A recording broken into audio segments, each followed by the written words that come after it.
আসসালামু আলাইকুম, welcome back to my channel. আজকে আপনাদের সাথে শেয়ার করতে চলে এসেছি এই শীতের সকালের খুবই দারুণ একটি recipe, pumpkin soup with chicken. এইটা যতটা হেলদি ততটাই টেস্টি। বাসায় একবার বানিয়ে খেলে বুঝতে পারবেন যে এই স্যুপটা আসলে কতটা টেস্টি হয়ে থাকে। আমার বাসায় এই স্যুপটা সবাই খুব পছন্দ করে।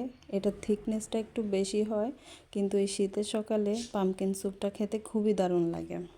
স্যুপ বানানোর জন্য এখানে আমি ছোট ছোট পিস পিস করে মিষ্টি কুমড়া কেটে নিয়েছি। তারপর দিয়ে দিচ্ছি 1 টেবিল চামচ আদা বাটা, 1 টেবিল চামচ রসুন বাটা, একটা বড় সাইজের পেঁয়াজ কুচি, পেঁয়াজ পাতা কুচি অল্প কিছু পরিমাণে, আর দিয়ে দিচ্ছি 50 গ্রামের মতো মুরগির বুকের মাংস।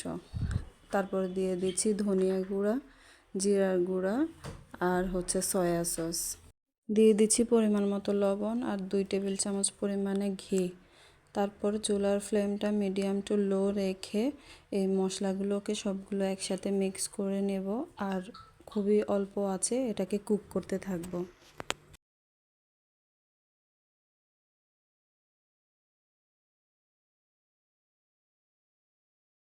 কিছুক্ষণ পর পর এটাকে আলতো হাতে নেড়ে চেড়ে দিতে হবে যেন তলানিতে লেগে না যায় আর পারফেক্টলি পুরোটাই কুক হয়ে আসে।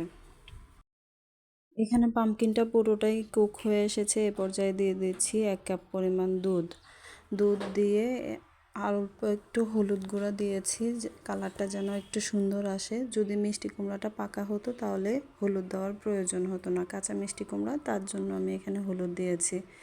এ পর্যায়ে দেখুন আমার পারফেক্টলি এটা হয়ে গিয়েছে। এবার আমি এটাকে নামিয়ে ঠান্ডা করে নেব, তারপরে ব্লেন্ড করে নেব।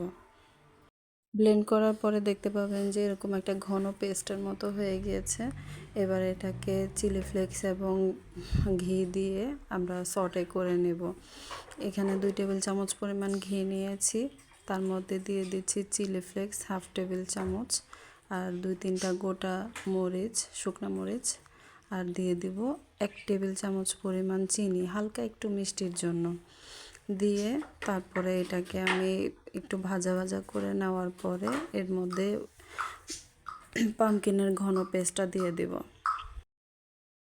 দিয়ে এটাকে অনবরত নাড়তে হবে। আর আপনাদের কাছে যদি মনে হয় যে বেশি ঘন হয়ে গিয়েছে, সেক্ষেত্রে আপনারা আরেকটু দুধ অ্যাড করে নিতে পারেন।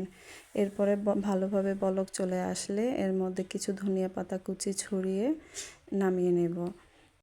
সার্ভ করার আগে উপর থেকে একটু ফ্রেশ ক্রিম ছড়িয়ে দিচ্ছি। আর এটাকে আপনি পাউরুটি, টোস্ট অথবা পরোটা অথবা অন্থন যে কোনো কিছুর সাথেই সকালে খেতে পারবেন।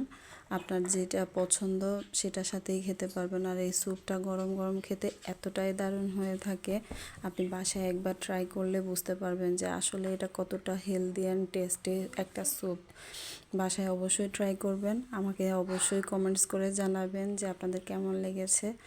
আমার ভিডিওগুলো যদি ভালো লেগে থাকে লাইক, শেয়ার এবং সাবস্ক্রাইব করে পাশে থাকবেন। আসসালামু আলাইকুম।